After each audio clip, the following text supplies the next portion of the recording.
नमस्कार दोस्तों, आप देख रहे हैं न्यूज़ टीवी। मैं हूं टोनी, चैनल हेड। आज हम हैं उल्लासनगर में, जो थाने डिस्ट्रिक्ट में आ रहा है, और आज हमारे साथ हैं काजल मूलचंदानी, सोशल एक्टिविस्ट हैं, जो अभी अभी पॉलिटिक्स में एनसीपी पार्टी आपने ऑफिशियली ज्वाइन किया, एज गिवन टू अंडरस्टैंड। चलो, कॉन्ग्रेचुलेशंस। एंड काफ़ी पहले भी मैंने काजल का इंटरव्यू लिया था with regard to dilapidated buildings in Ulhasnagar. जो बिल्डिंग्स जो गिरने की कगार पे थी, अनऑथराइज्ड बिल्डिंग थी, उस पर काजल ने काफ़ी अच्छी सी इन्फॉर्मेशन हमें पास ऑन की थी। आज भी मुद्दा वही है, डायरेक्टली एंड इनडायरेक्टली। तो Kajal, welcome to news TV and congratulations कि आपने एनसीपी ऑफिशियली ज्वाइन कर ली है। एंड मेरे ख्याल से मिस्टर पप्पू कालानी अब हैं, जिनकी छत्र छाया में एनसीपी उल्लासनगर में पलेगा। एंड फर्दर उनकी जो बहू है पंचम कालानी जी, द वाइफ ऑफ ओमी कालानी, पंचम Kalani has become the president of Ulhasnagar NCP, right? Correct me if I am wrong. हाँ, एंड घूम फिर के मुद्दा वही आ रहा है कि आप लोग जब एफएसआई मांग रहे हैं, अम्ब्रेला एफएसआई फॉर उल्लासनगर, तो वो मुद्दा कहाँ तक पहुँचा है रेगुलराइजेशन का?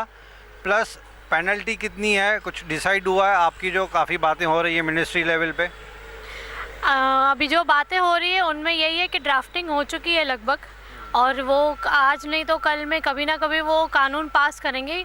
इसमें देरी इसके लिए हो रही है क्योंकि ये पूरे शहर की एक कानून बनेगा, नया कानून लाने के लिए तो थोड़ी देरी लगेगी ही। तो ऐसे समझिए कि स्पेशली उल्लासनगर के लिए एक नया कानून आएगा। आपने वर्ड यूज़ किया स्पेशली।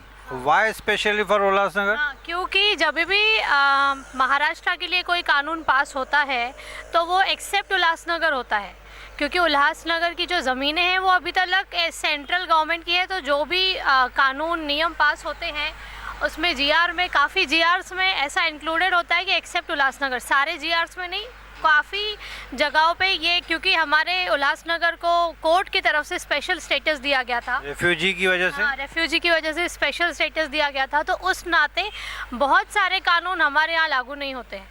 और तो अगर इसके लिए मैं बीच बीच में सॉरी आपको इंटरप्ट करूँगा, फॉर द सेक ऑफ, मुझे नॉलेज है, आपको नॉलेज है, पब्लिक को शायद इतना डीप नॉलेज नहीं होगा, तो सॉरी मैं आपको इंटरप्ट करूँगा, आपकी लिंक टूटेगी, I apologise for that. GR में जब कभी भी महाराष्ट्र का जब सर्कुलर आता है, जीआर आता है, उसमें एक्सेप्ट उल्लासनगर वर्डिंग्स आती है, because Ulhasnagar has been given the refugee status, because काफ़ी सिंधीज जो सिंध पाकिस्तान से माइग्रेट होकर उल्लासनगर में आके सेटल हो गए थे, अब वापस बेघर होने जा रहे हैं या हो चुके हैं बहुत सारे। तो आपकी फ़ाइट है सिर्फ पर्टिकुलर उल्लासनगर को एक स्पेशल स्टेटस। जब ये कानून बनेगा, आपकी एक्सपेक्टेशन है कि बिफोर दिस कॉरपोरेशन की जब इलेक्शन आने वाली है मार्च अप्रैल में? हाँ, ये इलेक्शन के पहले उम्मीद है कि इलेक्शन के पहले ये कानून पास हो जाएगा। आपको एश्योरेंस दी है मिनिस्ट्री लेवल पे? मिनिस्टर्स तो आश्वासन देते ही हैं ना, लेकिन अगर हम प्रेशर डालेंगे तो हो जाएगा। प्रेशर डालना ज़रूरी है। आप तो डाल रही हैं ना? जी जी, वो जारी लोग डाल रहे हैं, जारी ही रहेगा। और मैं उनको बोल चुकी हूँ कि ये लड़ाई तब तक चलती रहेगी जब तक आप मानेंगे नहीं। तो अभी वो देखेंगे कब तक वो हमको, मतलब आपको क्लियर कट एक विजुअलाइज नहीं कर पा रही हैं आप और दूसरे जो बड़े बड़े सोशल एक्टिविस्ट या पॉलिटिशियंस लगे हुए हैं कि उल्लासनगर को स्पेशल स्टेटस देने के बाद ये बिफोर इलेक्शन होने के चांसेस 100% नहीं है?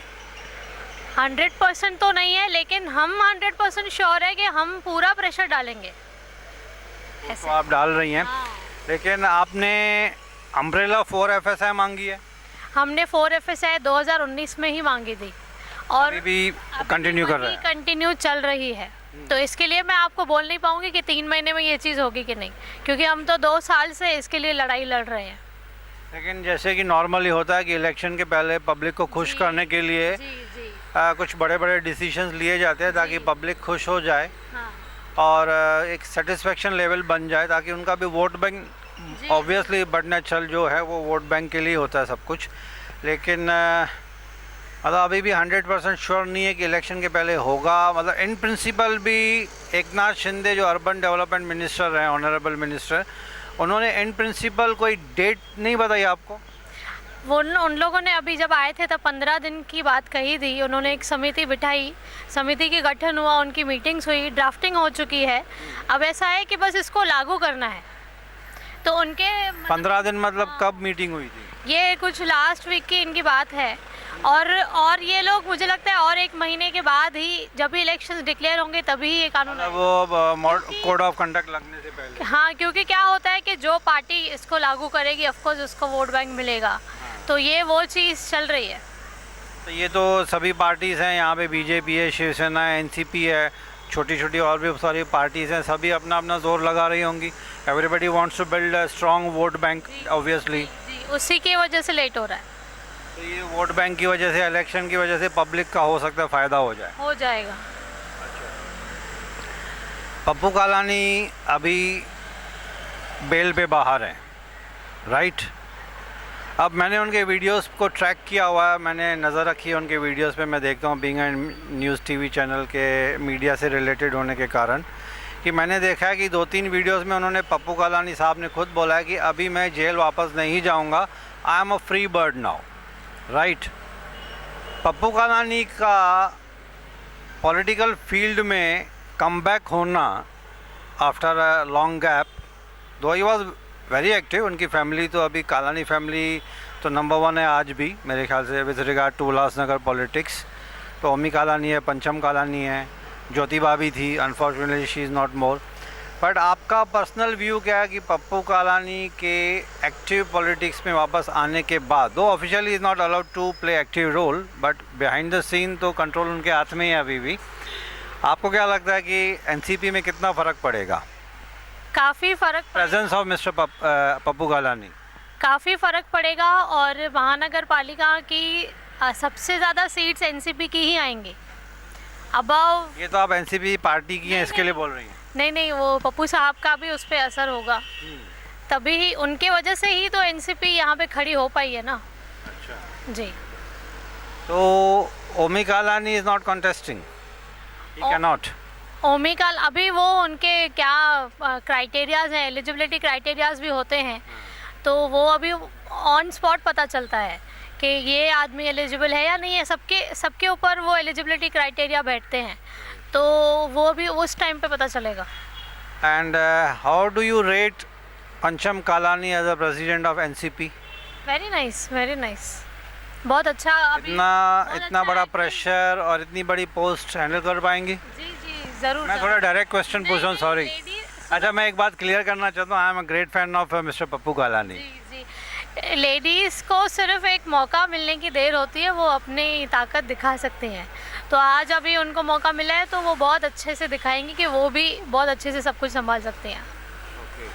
मैं काफ़ी दिनों से कोशिश कर रहा हूँ पंचम कालानी से मिलने के लिए, हालांकि अभी प्रेसिडेंट की पोस्ट है तो उन्होंने ना भी नहीं बोला है, but she has been giving me assurances कि आपको इंटरव्यू दूंगी। तो मैंने उनसे रिक्वेस्ट किया कि मैं इंटरव्यू लेता हूँ तो एक्सक्लूसिव इंटरव्यू चाहिए मुझे, मतलब ये मैं ऊपर से मीठे सवाल नहीं पूछूंगा मैं। मेरा इंटरव्यू थोड़ा इन डेप्थ होता है, हो सकता है आधा पौना घंटा निकल जाए। तो वो बोलती है ठीक है मैं दूंगी, यानी आओ डेफिनेटली मैं पीछा छोड़ूंगा नहीं उनका, इंटरव्यू तो लूँगा ही मैं उनसे। एनसीपी का फ्यूचर उल्लासनगर में आपको ओवरऑल कैसे लग रहा है? देखिए, शिवसेना अभी प्रेजेंटली कॉरपोरेशन में 5 साल शिवसेना ने निकाले, बीजेपी सरकार केंद्र में बैठी हुई है, महाराष्ट्र में तीनों की मिलीजुली सरकार चल रही है, Shiv Sena, NCP and Congress. Particularly NCP का रोल, अब पप्पू कालानी का नाम उसमें एनसीपी में जोड़ा गया है या फिर एनसीपी एंड पप्पू कालानी अभी आपस में मिल गए हैं, तो ओवरऑल एनसीपी का एक सिनेरियो उल्लासनगर में आपको, जब आप घूमती होंगी, you are a hardcore social activist, मैंने आपके वीडियोस देखे हैं, आप काफ़ी सोशल काम करती है, सिग्नेचर कैंपेन निकाला था आपने, वीडियोस तो मैं आपके और दूसरे सोशल एक्टिविस्ट के देखते रहता हूँ ताकि मुझे भी थोड़ा टच में रहूँ उल्लासनगर के। अभी मैं तो उल्लासनगर के बाहर हूँ, मुंबई में रहता हूँ, तो लेकिन बार बार मैं उल्लासनगर आता हूँ because Sindhi community and born and brought up in Ulhasnagar हूँ मैं, तो मेरे रूट्स भी यहीं उल्लासनगर में। उल्लासनगर की डेवलपमेंट होगी तो ऑब्वियसली मुझे भी खुशी होगी, और आप जैसे लोग हैं तो डेफिनेटली कुछ पॉजिटिव तो करके ही रहेंगे। आपकी बातों में तो जोश लग ही रहा है, आपकी वीडियोस में मैंने जोश देखा हुआ है। But coming back to my core question कि पप्पू कालानी साहब के एनसीपी से जुड़ने के बाद एनसीपी की होल्ड, आंसर जो है आप दिल से दीजिएगा, पप्पू कालानी का जुड़ने के बाद एनसीपी का रोल, एक सिनेरियो जो पब्लिक के दिल और दिमाग में, कहाँ तक एनसीपी पहुँच पाई है? एनसीपी बहुत अच्छे से अभी काम कर रही है। मैं आपको एश्योरेंस देती हूँ और ये आप प्रेडिक्शन भी ले लो कि सबसे ज़्यादा सीट्स एनसीपी की ही आएंगी अभी। चलिए, नगरपालिका एनसीपी में। अगर और ऐसा भी हो सकता है कि 2024 में जो अभी बीजेपी के 3 एमएलएज हैं हमारे उल्लासनगर में, आगे चल के यही एनसीपी के 3 एमएलएज आप देख सकते हैं। आपका एजेंडा क्या है? आप जो इंफ्रास्ट्रक्चर है, अभी रोड्स इतने गंदे हैं, हालांकि दुख होता है, मेरा भी उल्लासनगर है, पॉटहोल्स तो इतने हैं, मतलब कांग्रेस आई, एनसीपी आई, शिवसेना आई, कोई भी रूलिंग पार्टी आ गई, लेकिन इंफ्रास्ट्रक्चर में जो इम्प्रूवमेंट आनी चाहिए, जैसे कि मुंबई में हो रही है, हालांकि बजट और टैक्सेस वगैरह यहाँ से भी कलेक्ट किए जा रहे हैं, ऐसा नहीं है कि लोग टैक्स नहीं पे कर रहे हैं, बट रिटर्न में इंफ्रास्ट्रक्चर देखिए, सामने देखिए कितनी गंदगी है। ऐसी गंदगी मुझे उल्लासनगर में बहुत सारी नज़र आ रही है। इसमें हो सकता है थोड़ा बहुत कसूर पब्लिक का भी होगा कि बड़ नेचुरल सोच समझ के वो कचरा जहाँ फेंकना चाहिए वहाँ नहीं फेंकते होंगे। ट्रैफिक रूल्स एंड रेगुलेशंस इतने नहीं मानते हैं। सिग्नल्स अभी लगे हैं, इतने 70 ईयर्स के बाद सिग्नल्स अभी लगे हैं उल्लासनगर में। What agenda NCP is having with regard to improvement in infrastructure of Ulhasnagar? बहुत अच्छा इम्प्रूवमेंट होगा। क्या है ना, अभी सत्ता कैसी है कि लगभग बीजेपी की है। अगर अभी हम लोग सिर्फ आवाज़ बोल रहे हैं बीजेपी की कैसे? एमएलए हमारा बीजेपी का है ना। अच्छा, यहाँ की बात करें, ओके। हाँ, 3 एमएलए हमारे बीजेपी के हैं और जो टेंडरिंग्स होती हैं, जो कॉरपोरेटर्स इन्वॉल्व हैं, वो सारा एक सर्कल बीजेपी का ही है। तो मैं हमेशा लोगों से यही कहती हूँ कि अभी तो मैं आवाज़ उठा पा रही हूँ सिर्फ, लेकिन सत्ता में जाना बहुत ज़रूरी है, हाउस में जाना बहुत ज़रूरी है, तो मैं काम कर पाऊँगी।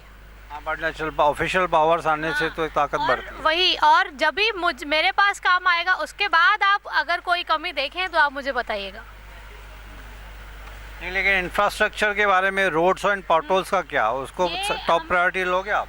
ऑफ कोर्स, क्योंकि ये कैसा है कि बाहर से कोई आ रहा है और ये हालत देख रहा है, तो इससे तो शहर का नाम खराब हो रहा है ना। एक शर्म सी आती है। शर्म सी नहीं, अभी आप बाहर से आएंगे तो आपको कैसे लगेगा कैसा शहर है, तो एक ये नाम ही खराब हो जाएगा। पहले उल्लासनगर का नाम था कि कुछ दूसरी वजह से नाम थोड़ा सा ख़राब था, लेकिन खाना पीना अच्छा मिल रहा है, सिंधी कम्युनिटी है, भाईचारा अच्छा है, तो वो पॉजिटिव पॉइंट्स भी हैं बहुत सारे। लेकिन इंफ्रास्ट्रक्चर इतना पुअर है कि बाहर से जब कोई आता है तो वो बोलता है यार ऐसे गंदगी में आप लोग कैसे रह पाते हो। हालांकि मेरा खुद का भी शहर है, मुझे बोलना भी अच्छा नहीं लगता है। हमको देख के अच्छा नहीं लग रहा है, तभी तो हम रास्ते पे उतर के हर चीज़ के लिए आवाज़ उठा रहे हैं। तो धीरे धीरे हम बहुत सी अच्छी अच्छी चीज़ें करेंगे। पहली बात तो हमारा फोकस यही है कि हम कितने ज़्यादा से ज़्यादा लोग हाउस में जा पाएंगे, तो हम बहुत बेहतर काम कर पाएंगे। अगर एनसीपी मानो, चलो हम तो दुआ करेंगे कि आप जो बोल रही हैं वो सच हो जाए, एनसीपी अगर मेजॉरिटी में नहीं आती और गठबंधन हो गया किसी के साथ, तो आपके हिसाब से किसके साथ होगा? शिवसेना के साथ गठबंधन है हमारा। वो ऑफिशियल है? मैंने सुना बीच में कि नहीं, कुछ अफवाहें हैं, ऑफिशियल एमओयू नहीं हुआ अभी तक। ऑन पेपर नहीं हुआ है, लेकिन ऐसे बातचीत हुई है, मतलब इन प्रिंसिपल एग्री किया है। हाँ, बातचीत हुई है verbally, orally, but you never मतलब इलेक्शंस होने से पहले you never know, you can't predict anything about the parties. लेकिन जो टॉप लेवल पे बट नेचुरल जो होगा तो टॉप लेवल पे होगा, इसमें इन्वॉल्वमेंट टॉप लेवल पॉलिटिशियंस की होगी। एनसीपी की और शिवसेना अगर गठबंधन में आ रहे हैं तो टॉप लेवल से ही गो अहेड का सिग्नल मिलेगा। लेकिन आपको लगता है होगा, गठबंधन होगा? हो सकता है। You are not sure? I am not sure. क्यों? पप्पू साहब की वर्किंग स्टाइल बहुत अलग है। जो दिखता है वो होता नहीं है, so you never know, this is something you never know. मतलब ये अटकलें हैं। हाँ, इसको शॉर्ट अभी तक रबर स्टैम्प तो लगा नहीं है। हाँ। लेकिन बीच फिलहाल हम गठबंधन के पोजीशन में हैं। बट एनसीपी को क्या वाकई में शिवसेना या किसी और पॉलिटिकल पार्टी की ज़रूरत है? आपको क्या लगता है? ना अभी तो you have become a part of NCP now. I guess it totally depends upon the मतलब आप खुद को थोड़ा सा एक्सपीरियंस, पहले से भी आपका पॉलिटिकल एक्सपीरियंस है, जितना मैंने आपके बारे में थोड़ा R&D किया हुआ है, तो आपको पॉलिटिकल एक्सपीरियंस तो पहले से भी था, सोशल काम भी अच्छा कर रही हैं आप। तो आपको क्या लगता है कि एनसीपी अकेले फाइट नहीं कर सकती है विदाउट एनी अलायंस? एनसीपी अकेले तो फाइट कर ही सकती है, हर पार्टी सक्षम है अकेले फाइट करने के लिए। इवन शिवसेना भी कर सकती है, बीजेपी भी कर सकती है। डिपेंड्स, मैंने क्या कहा कि depends upon the situation on that time के क्या समझो अलग अलग पार्टी लड़ने के बाद भी अगर मेजोरिटी नहीं आती है तो later on also they can go for collaboration. वो भी, हाँ वही मैंने कहा, हाँ लेटर ऑन। तो चलिए कुछ और कहना चाहेंगी आप पब्लिक को before we conclude this interview? कुछ एश्योरेंसेस? मैं सिर्फ यही, अच्छा, एश्योरेंस जब आप देते हैं तो थोड़ा ध्यान रखिएगा क्योंकि पब्लिक फिर बाद में बोलती है कि भाई आपने इलेक्शन के पहले एश्योरेंसेस प्रॉमिसेस किए थे। जी नहीं, मैंने 2000 एक्चुअली मेरा पॉलिटिक्स में आने का कोई सेंस ही नहीं था, ना कोई मकसद था और ना ही उतनी समझ थी। बट ये ऐसा था कि लोगों के घर दिख रहा था गिरते हुए, लोग बेघर होते हुए दिख रहे थे, तो एक अचानक सा मतलब एक जंप हो गया और अचानक सा एमएलए इलेक्शन लड़ना पड़ गया। ये ऐसी चीज़ें हो गई और जब से मैंने 2019 से ये सब शुरू किया अभी तक मैं कर ही रही हूँ। नहीं तो आप देखेंगे कि इवन जो नेता हैं वो भी घर बैठे हुए हैं, अभी सब बाहर निकले हैं। तो 2019 से जो मैंने ये सोशल वर्क शुरू किया है कि कोई भी आदमी बेघर नहीं होना चाहिए, वो कंटिन्यू चल ही रहा है। वो उसका कहीं पे आप ब्रेक देखेंगे ही नहीं। आप भले मेरा पूरा एक देख लो, आप प्रोफाइल देख लो, 19 से जो एक्टिव हुई हूँ मैं अभी तक अभी ज़्यादा हो गई हूँ और भी ज़्यादा। अभी तो मैं बोल चुकी हूँ सरकार को कि हम तीव्र आंदोलन के भी लिए भी सोच रहे हैं। You are a full time politician. Yes, you can say that. हाँ, अच्छा, बट अगर अपने लोगों के लिए लड़ना, अपने लोगों को बचाना, उनको घर दिलाना, उनके हकों के लिए लड़ना, यही पॉलिटिक्स है, तो हाँ यही है। हाँ, यही। अच्छा, ये कॉम्पेंसेशन जो फैमिली ऑफ द विक्टिम्स जो बिल्डिंग में गिर के बेचारे मर गए, जिन्होंने जाने गंवाई, तो 5 लाख रुपए का कॉम्पेंसेशन गवर्नमेंट ने अनाउंस किया है लेकिन रिलीज़ नहीं किया अभी तक। जी, हम वही मांग रहे हैं और मेरे ये 4 ही मुद्दे थे, 5 मुद्दे थे, जिसकी वजह से मैंने 15,000 सिग्नेचर्स जमा की हुई हैं और वही सिग्नेचर्स ये आप सिग्नेचर्स जमा करके आप मिनिस्टर को देंगे, महाराष्ट्र गवर्नमेंट को? हम ऑलरेडी एसडीओ को, तहसील को और महानगर पालिका को दे चुके हैं। हाँ, हम सीएम को और यूडी डिपार्टमेंट और रेवेन्यू मिनिस्टर को भी देना बाकी है। इसमें यही है। सॉरी काजल जी, मैं आपको इंटरप्ट कर रहा हूँ। जो गवर्नमेंट ऑफ महाराष्ट्र ने डिक्लेयर कर दिया है तो why don't you directly communicate with the home ministry instead of taking signatures? मैंने कहा ना, बातचीत हो रही है उनके साथ में, तो वो कुछ ना कुछ एक लेकिन क्यों अटका हुआ है ये 5 लाख रुपया? On paper sanction, on paper हुआ है सेंक्शन? ये पेपर ऑन पेपर का तो मुझे पता नहीं, लेकिन हाँ इसकी न्यूज़ वगैरह आई थी, पेपर में आया था। खुद से श्रीकांत शिंदे और एकनाथ शिंदे सर ने इसकी अनाउंसमेंट की थी और जब हमारी लास्ट बात हुई थी तो उन्होंने कहा था कि सीएम के टेबल पे फाइल है, कभी भी साइन हो सकती है। अच्छा, मतलब ऑन पेपर सेंक्शन नहीं हुआ अभी? हाँ, ऑन पेपर सैंक्शन नहीं हुआ। सीएम की सिग्नेचर अप्रूवल फाइनल अथॉरिटी उनके पास है। अच्छा, तो आप उस मैटर को पुश कर रही हैं कि सीएम उद्धव साहब की सिग्नेचर आएंगी जब, तब जाके रिलीज़ के बाद वो 1, 2, 3 महीना और डॉक्यूमेंटेशन का लगेगा। अच्छा, कोविड पेशेंट की जिसकी डेथ हुई है उनके फैमिली को भी सुप्रीम कोर्ट ने और सेंट्रल गवर्नमेंट ने 50,000 का मुआवजा compensation to the victim of the family को अनाउंस किया है। वो उल्लासनगर में रिलीज़ होना शुरू हुआ है कि नहीं? हो गया है, वो हो गया है। हाँ हाँ, वो मिल रहा है लोगों को। मिल रहा है? जी जी। वो कहाँ से मिल रहा है? म्यूनसिपैलिटी से? हाँ। मैं ऑन कैमरा पब्लिक को बताना चाहता हूँ कि जिनको नॉलेज नहीं है वो काजल जी बताएंगे। मुझसे भले संपर्क कर सकते हैं, मैं उनको हेल्प करूँगी यहाँ से। ये सारा ऑनलाइन एप्लीकेशन हो रही है और जो कि महाराष्ट्र गवर्नमेंट के पास जा रही है और वहीं से अकाउंट में आ रहे हैं पैसे। अच्छा, तो ये ऑनलाइन ही करना है या फिजिकल एप्लीकेशन? नहीं, आप मुझसे या कोई भी जनप्रतिनिधि से आप संपर्क करें तो वो आपको बहुत आप अपना मोबाइल क्लियरली नंबर कर सकते हैं। Contact number? जी जी, ध्यान से सुनिएगा। जी, 8625872224। एक बार रिपीट कीजिए प्लीज। 8625872224। ये काजल मूलचंदानी सोशल एक्टिविस्ट है, एनसीपी की ऑफिशियली अभी she is a part of NCP. तो ये एश्योरेंस दे रही हैं कि आपको कुछ नहीं समझ में आ रहा है डॉक्यूमेंटेशन, ये कोविड की डेथ हुई है जिसकी घर में, उनके फैमिली को 50,000 रुपया गवर्नमेंट ने सेंक्शन किया है, ये आपकी मदद के लिए रेडी है। बहुत अच्छा है, वी सिंसियरली पे थैंक्स टू काजल कि वो आपकी मदद के लिए रेडी हैं। कुछ भी डॉक्यूमेंटेशन हो, मोबाइल नंबर आप नोट करके देखिएगा। हमने अभी काफ़ी काम किया। निराधार जो लोग हैं, विडोज़ हैं, उनको भी जो 1200 रुपये 1000 रुपये बैंक में आते हैं उनके खाते में, वो भी हमने केसेस किए, और थैलेसीमिया पेशेंट्स की भी एक वो थी कि हर महीने उनको ब्लड उतनी मात्रा में नहीं मिल रहा है, वो भी हमने सॉल्व करके दिया है। तो बहुत सी चीज़ें हम क्लियर करते जा रहे हैं। तो चलिए, ये तो बहुत अच्छी बात है कि काजल सोशल एक्टिविस्ट से एक पॉलिटिकल एरिना में घुस चुकी हैं। अभी पहले भी एक्सपेक्टेशन थी काजल से, अब ज़्यादा है। अब उन्होंने ऑन कैमरा भी एश्योरेंस दिया कि अगर वो एनसीपी जीत के आ रही हैं तो बड़ नेचुरल जो प्रोमिसेस एश्योरेंसेस हैं वो पूरा कोशिश करेंगी, इंफ्रास्ट्रक्चर में इम्प्रूवमेंट लाएंगी। कॉम्पेंसेशन जो 5 लाख रुपया है जो विक्टिम की फैमिली को दिए जाने हैं, उद्धव साहब की टेबल पे, जैसे कि इन्होंने कहा, चीफ मिनिस्टर साहब की टेबल पे फाइल है, फाइनल अप्रूवल उनके तरफ से ही आएगा। तो ये 5 लाख रुपया कोई बड़ी बात नहीं है, लेकिन किसी गरीब को अगर 5 लाख रुपया मिल जाए तो थोड़ी सी एक स्टेबिलिटी आती है, इनकम, एक फ़ाइनेंशियल स्टेटस थोड़ा सा इम्प्रूव होता है। हालांकि जान एक बार चली गई वो तो वापस नहीं आएगी। बट काजल जैसे सोशल एक्टिविस्ट या काजल जैसे पॉलिटिशियन अगर फील्ड में आ रहे हैं, यंगस्टर्स आ रहे हैं फील्ड में with the single motive, with the single objective कि let us bring the improvement all together, तो मेरे ख्याल से उल्लासनगर में भी इम्प्रूवमेंट आ सकती है और आनी भी चाहिए। यहाँ के लोग जो हैं वो 70-80 साल से आफ्टर पार्टीशन रह रहे हैं। सिंधी कम्युनिटी का ज़्यादा होल्ड है उल्लासनगर पे। यहाँ पे पैसे की कमी नहीं है, इंफ्रास्ट्रक्चर की कमी है बस। तो होपफुली इस नोट पे मैं काजल जी का थैंक्स बोलता हूँ। Thanks for talking to news TV and I wish you all the very best.